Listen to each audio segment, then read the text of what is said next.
शाहगंज रुई की मंडी railway line के पास रहने वाले लोगों के ऊपर खतरा मंडरा रहा है घर उजड़ने का। बता दें कि रेलवे के द्वारा शाहगंज के रुई की मंडी पर एक रेलवे पुल बनाना प्रस्तावित हुआ है, जिसमें करीबन 300 से 400 मकान रेलवे ने चिन्हित किए हैं हटाने के लिए, जिसके विरोध में रेलवे लाइन रहने वाले सभी लोग उतर आए और मामले को गर्माता देख क्षेत्रीय विधायक मंत्री योगेंद्र उपाध्याय के पुत्र रुई की मंडी शाहगंज पहुंचे और रेलवे के अधिकारियों के साथ बैठक की। बस्ती में रहने वाले सभी लोग मौजूद थे। योगेंद्र उपाध्याय के बेटे ने रेलवे के अधिकारियों से कहा कि जब तक सभी लोगों की सहमति नहीं बनेगी तब तक रेलवे कोई कार्रवाई नहीं करेगा, अन्यथा रेलवे को अंजाम भुगतना पड़ेगा। जब वहाँ रहने वाले लोगों से बात की गई तो उन्होंने बताया कि वह करीब 150 साल से वहाँ रह रहे हैं, रेलवे लाइन नहीं थी, फिर क्यों रेलवे लोगों के आशियाने उजाड़ने पर आतुर है। मीडिया ने रेलवे के अधिकारियों से बात करना चाही तो रेलवे के अधिकारियों ने बात करने से वहाँ से इनकार कर दिया और वहाँ से चले गए। शाहगंज में जो पुल बनने का सैंक्शन हुआ था उस विषय पे आज मैं यहाँ आया था।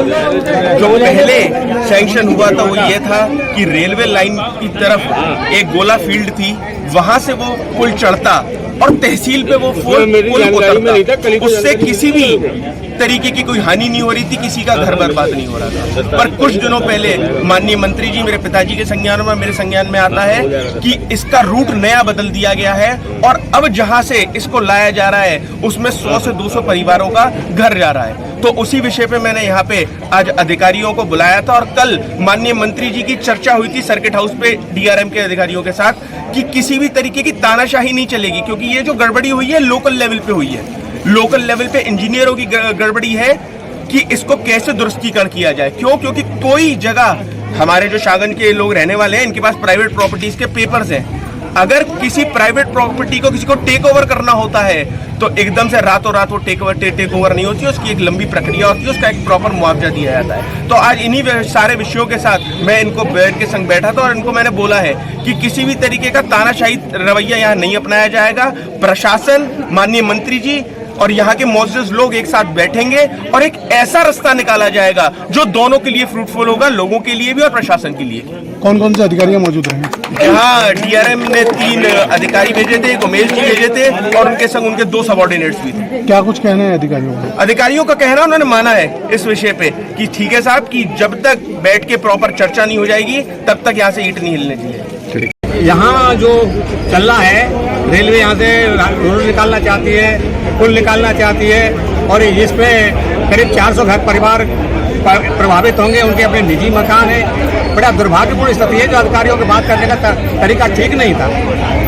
2,000 करोड़ का जो है प्रोजेक्ट है और उसके बदले में 4,000 करोड़ का जनता का नुकसान हो जाएगा।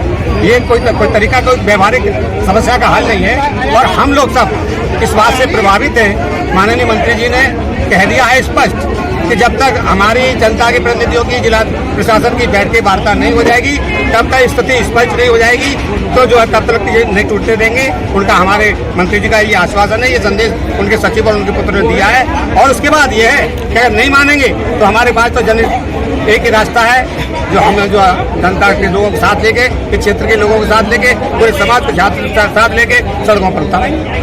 क्षेत्र के लोगों की मांग है, अगर रेलवे यहाँ तोड़ता है तो क्या मांग करते हैं? नहीं, मांग तो ये एक प्रॉपर मांग है उनकी कि हमारे घरों से छेड़खानी नहीं की जाए।